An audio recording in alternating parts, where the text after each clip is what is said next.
Train अपनी गति से चल रही होती है और वहीं पे एक 14 साल की लड़की बैठी होती है और उसी के सामने एक 26 साल का एक युवक बैठा रहता है। इन दोनों में इशारे हो रहे होते हैं और ट्रेन का स्टेशन आने वाला रहता है जहाँ पे इन लोगों को उतरने वाला रहता है। लेकिन लड़की और लड़के में इशारे में प्यार हो जाता है और इजहार हो जाता है और लड़का उस लड़की का नंबर मांगता है, लेकिन नंबर तो नहीं मिलता है। लड़की अपना इंस्टाग्राम का आईडी उस लड़के को दे देती है और इंस्टाग्राम के आईडी के बाद उन लोगों में बातचीत होने लगती है।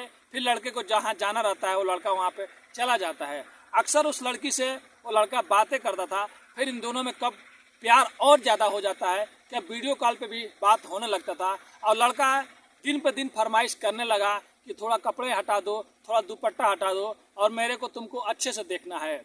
लड़की ने एक दिन बोल दिया, अगर देखना ही चाहते हो तो सामने से आके देख लो।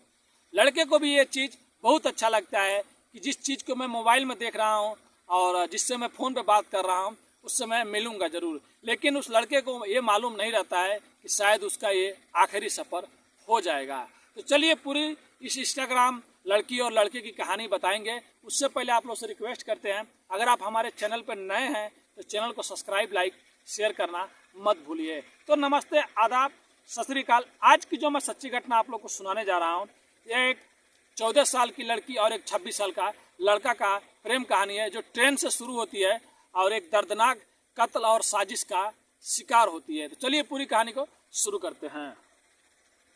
छत्तीसगढ़ प्रदेश का एक जिला लगता है कोरबा, उसी का एक थाना लगता है पाली और पाली गांव का ही एक चौकी है चेतमा। चेतमा क्षेत्र का एक जो थोड़ा सा दूर पे एक नहर रहता है, बड़ा सा डैम रहता है। वहीं पर सुबह का टाइम लगभग 9 बज रहे होते हैं और लोग अपने काम पे आ जा रहे होते हैं। तभी लोगों को कुछ दुर्गंध महसूस होता है और बहुत से लोग वहाँ से जाते टाइम बोलते थे कि यार कुछ तो वहाँ पे है जो बहुत ज़्यादा दुर्गंध दे रही है। उसी में से एक लड़का वहाँ पे जाता है, एक आदमी, और देखता है कि वहाँ पे किसी आदमी की लाश के टुकड़े पड़े हुए हैं और बहुत ज़्यादा दुर्गंध आ रही है। उसके बाद तुरंत वो वहाँ से दूर जाता है और पुलिस को फ़ोन कर देता है। जो वहाँ की एसपी होती है नेहा वर्मा, तुरंत अपने साथियों के साथ और पुलिस वालों के साथ में मौके वारदात पे पहुंच जाती है, क्योंकि ऐसा खबर जहां भी मिलता है लाश के टुकड़े मिले हैं तो अक्सर ज़्यादा पुलिस बल को वहां पे बुलाया जाता है और वहां पे जाने के बाद अब उस लाश के टुकड़े को समेटा जाता है और फॉरेंसिक टीम और डॉग स्क्वाड को भी वहाँ पे बुलाया जाता है और लाश के टुकड़े कुछ 17 मिलते हैं और वहाँ पे काला पिट्ठू बैग भी रहता है और ज़्यादा कुछ नहीं रहता है। अब पुलिस वहाँ से लेने के बाद वहाँ के गांव के लोगों से, आजू बाजू के लोगों से पूछताछ करती है कि क्या आपने किसी ऐसे आदमी को यहाँ पे आते जाते देखा है या इस आदमी को कोई पहचानता है। तो कोई भी बोलता है ऐसे लोगों के बारे में तो नहीं मालूम है, ना कोई इसको देखा है, कौन है यहाँ पे लाके फेंक के गया है।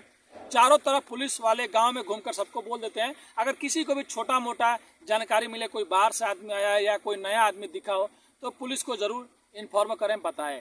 उसके बाद उस बैग को खंगोला जाता है, उसमें अच्छे से चेक किया जाता है, तब उसके अंदर से अब पुलिस को एक टिकट मिलता है जो सऊदी अरबिया से दिल्ली का फ्लाइट रहता है और उसमें एक पासपोर्ट मिलता है और एक आधार कार्ड मिलता है।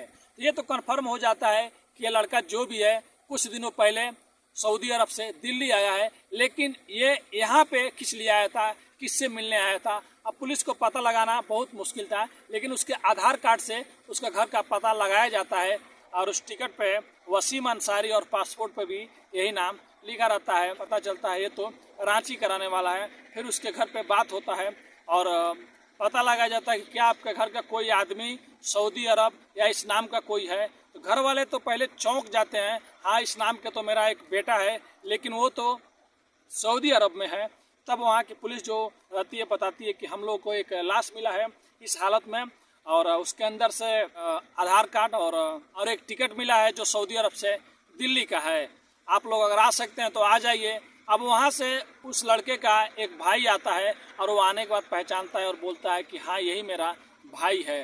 अब पुलिस उससे पूछने लगती है, उसके भाई से पूछताछ करने लगती है कि क्या आपका भाई यहाँ पे क्या करने आया था और यहाँ पे किसी को वो जानता है। सबसे पहले तो उसका भाई बोलता है यहाँ पे तो किसी को भी वो नहीं जानता है और बहुत शांत टाइप का मेरा भाई था, ज़्यादा किसी से बात नहीं करता था। हफ्ते में 10 दिन पे 5 दिन पे सबसे हालचाल ले लिया करता था। ये कब यहाँ पे आया किसी को भी, घर वालों को भी पता नहीं है। अब उसके बाद उसका जो वसीम अंसारी, जो जिसका मर्डर हो गया रहता है, उसका मोबाइल नंबर और उसका जो भी कॉल हिस्ट्री रहता है और जितने भी मोबाइल के बारे में रहता है, सब चीज़ पता लगाने में जुट जाती है। अब जिस जिस नंबर पे भी बात हुआ रहता है आखिरी बार, उस नंबर से पूछताछ होती है। और यहाँ तक कि जो वसीम अंसारी के सऊदी में जो दोस्त होते हैं, उन लोग से भी पुलिस बातचीत करती है और पता लगाने की कोशिश करती है कि यहाँ छत्तीसगढ़ में ये क्या करने आया था, यहाँ पे किसने उसको बुलाया था। बहुत मशक्क़त के बाद एक नाम आता है जो वहाँ के सऊदी अरब के कुछ दोस्त लोग बताते हैं कि यहाँ पे वो रहता था। तो एक लड़की थी जो छत्तीसगढ़ की रहने वाली थी और इन लोग का इंस्टाग्राम पे बात होता था और शायद उसी से मिलने के लिए वो गया था। अब ये बात पता चलने के बाद किसी तरह इंस्टाग्राम का आईडी से ये भी पता चल जाता है कि वो लड़की कहाँ की रहने वाली है और उसका नाम क्या है। अब पुलिस तुरंत वहाँ से निकलती है और उस लड़की के घर पे चली जाती है। लेकिन लड़की के घर पे जब जाती है और उसके घर वालों से जब पूछती है तो घर वाले साफ साफ इनकार कर देते हैं कि हमें उस लड़की से कोई वास्ता नहीं, वो हमारी नाक कटवा दी है, हमारी बात नहीं सुनती है साहब, वो किसी के साथ में होगी हम लोग को मालूम नहीं, उससे हमको कोई लेना देना नहीं है। अब पुलिस को और एक और चीज़ पता चलता है कि उस लड़की का एक प्रेमी भी है जिससे वो प्यार करती है और कुछ दिनों से ये लोग दोनों लोग फरार हैं। अब पुलिस वहाँ से नंबर लेती है और अपने तरीके से पता लगाती है, तो नंबर से, लोकेशन से पता चल जाता है कि ये लोग अभी उड़ीसा में है। अब वहाँ की पुलिस निकल जाती है और उड़ीसा से इन लोग को गिरफ्तार कर लेती है। अब उस लड़की को गिरफ्तार करके और उस लड़के को गिरफ्तार करके लाया जाता है। लड़की से पूछताछ होने लगती है। पहले तो लड़की इधर उधर की बात करती है कि मैं जानती नहीं हूँ। फिर जब पुलिस पासपोर्ट और वे सब दिखाती है और बोलती है कि लास्ट बार तुमसे ही बात की थी, और बहुत कुछ मशक्क़त के बाद लड़की अपना मुंह खोलती है।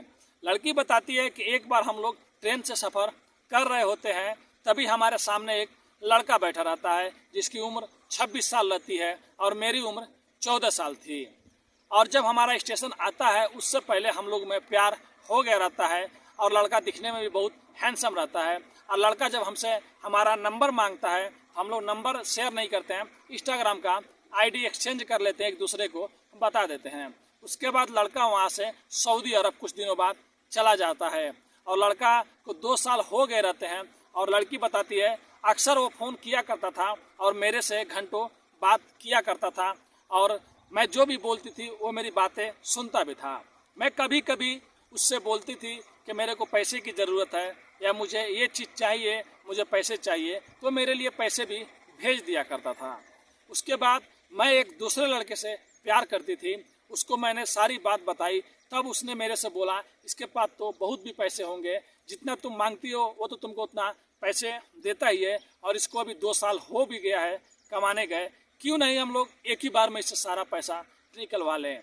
अब मैं अपने प्यार करती थी उसकी बातों में आ जाती हूँ और मैं लड़के के सामने दिन पे दिन अपने तरीके से बात करने लगी, उसको फुसलाने लगी, उसको बहलाने लगी। कभी कभी लड़का बोलता था कि कपड़े निकालो, कभी दुपट्टा हटाओ, मैं हटा दिया करती थी। और एक दिन मैंने उस लड़के से बोला क्या तुम बार बार मोबाइल पे वीडियो कॉल पे देखते हो, देखना ही है तो तुम सामने आ जाओ, मैं मिलने के लिए तैयार हूँ, तुमसे बात करने के लिए मैं तैयार हूँ। लड़का भी बहुत खुश होता है, बोलता है इसमें क्या है, तुम बुला रही हो तो मैं आ भी जाऊँगा। अब लड़की सऊदी अरब से लड़के को बोलती है आप इंडिया आ जाओ और छत्तीसगढ़ में जिधर मेरा घर है उधर आ जाओ। लड़का वहाँ से टिकट निकालता है और सऊदी अरब से दिल्ली आ जाता है फ्लाइट से, और दिल्ली से फिर से छत्तीसगढ़ आ जाता है। तो आप लोग को भी मालूम होगा लगभग सऊदी से दिल्ली और दिल्ली से छत्तीसगढ़ 4000 किलोमीटर से ज़्यादा आता है। वहाँ से उस लड़की के प्यार में फंस कर वो बेचारा आ तो जाता है, लेकिन लड़की आने के ही दिन उस लड़के को इस टाइप से बुलाती है, लड़का भी अपने घर वालों को भी नहीं बताता है कि मैं एक लड़की से मिलने आया हूँ, चोरी छुपे उसके घर में चला जाता है और वहीं पे लड़की का एक बॉयफ्रेंड भी रहता है। अब लड़की 14 से 16 साल की हो गई रहती है और लड़का जो रहता है 26 से 28 साल हो गया रहता है।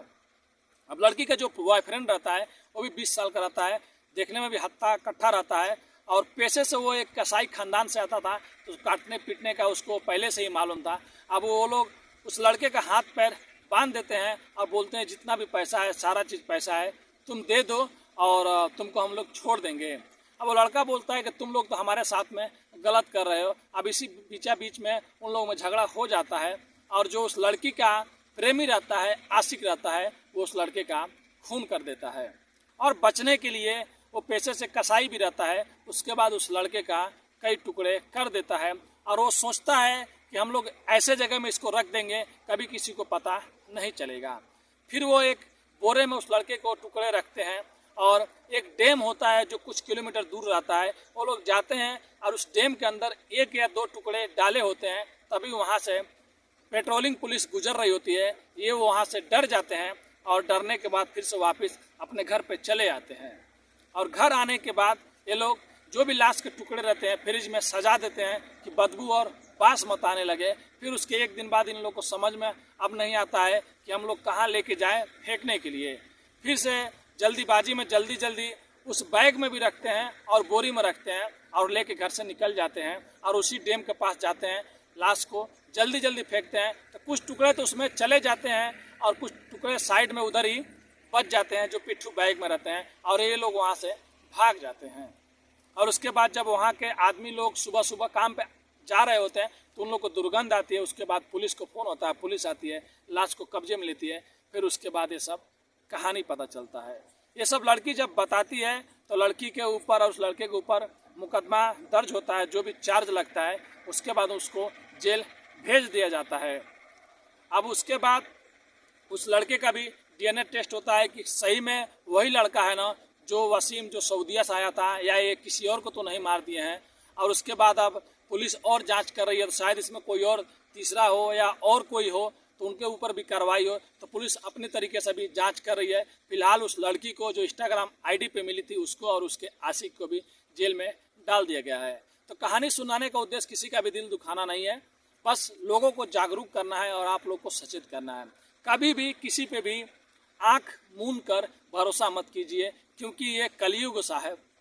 यहाँ पे आप किसी से भी अगर नए लोगों से मिलते हैं तो 100 बार सोच समझ के विश्वास कीजिए। अगर कोई भी आपको परेशान कर रहा है या कुछ प्रॉब्लम है तो अपने से जो घर के बड़े हैं या पुलिस है उनसे आप लोग हेल्प ले सकते हैं।